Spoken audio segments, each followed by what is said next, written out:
This video is part of the Director Project, a monthly video essay series analyzing various directors and their films. You'll find a playlist with more videos on our Director of the Month from all sorts of creators in the description below. You know what's great? When a single joke can sum up the entire ethos of a comedy. Gentlemen, you can't fight in here. This is the war room. I know, Jerry, that you are as human as the rest of us, if not more so. Ah, fuck it, dude. Let's go bowling. Nora Ephron's Sleepless in Seattle has such a joke.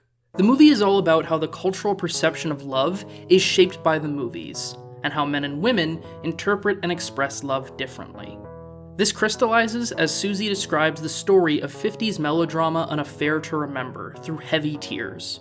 I think that he's just gonna walk out the door and never know why. She's just lying there, like on the couch with this blanket over her shriveled little legs.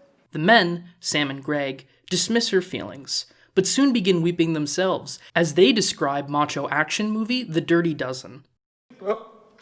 He busted his neck when they were parachuting down behind the Nazi lines. Stop it. It's a hilarious scene, I think, for two reasons.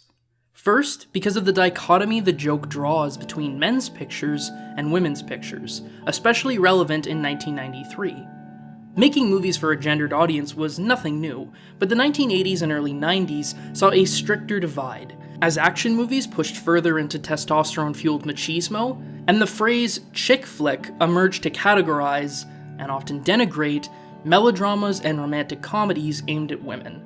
Sleepless in Seattle dramatizes that divide, not only in Susie's befuddlement over The Dirty Dozen, but repeated references to how men just don't get An Affair to Remember.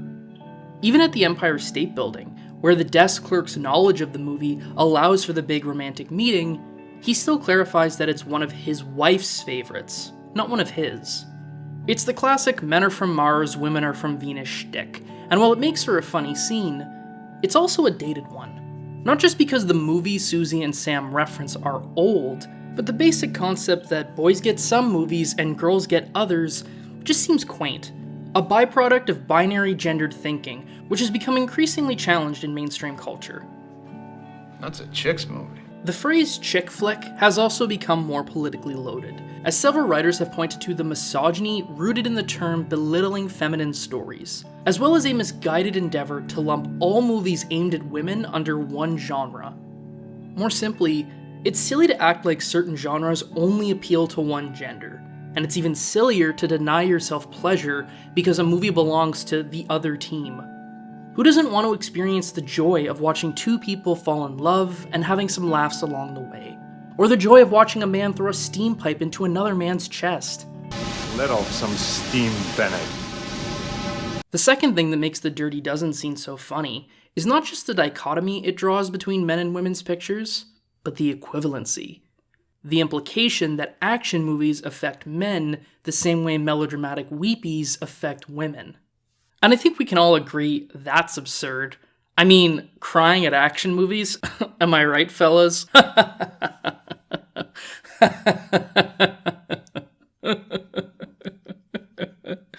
Oh, Arnie, don't go.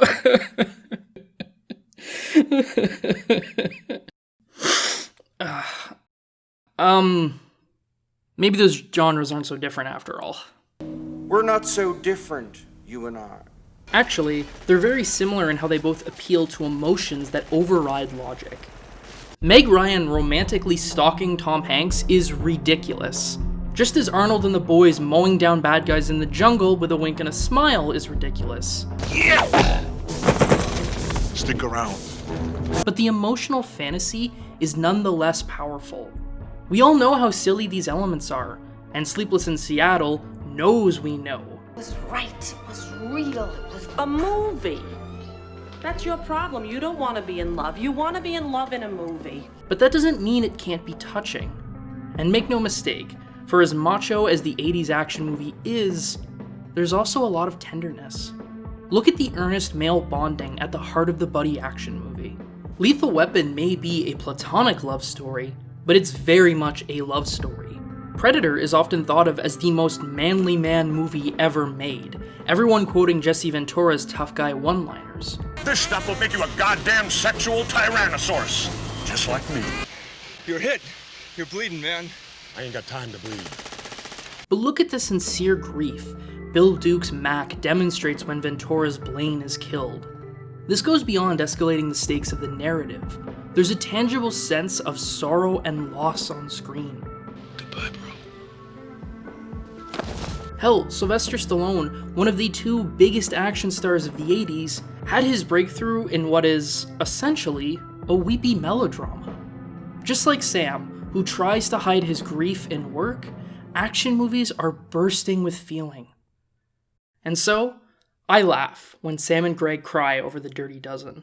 Not because crying over action movies is absurd, but because it's completely accurate.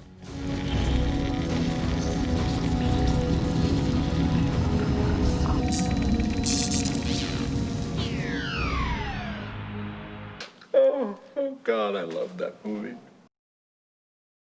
If you want to talk Nora Ephron, you're invited. Just tweet the link to your video to @calledpopsure and we'll add you to the playlist. There's certainly more to be said. I didn't even mention that Sleepless in Seattle was shot by Sven Nykvist. You know, Ingmar Bergman's cinematographer after he broke up with Gunnar Fischer. And I think that comes through. Look at The Christmas Dinner by Candlelight, or Annie's upstairs talk with Mom, and tell me they don't remind you of Fanny and Alexander.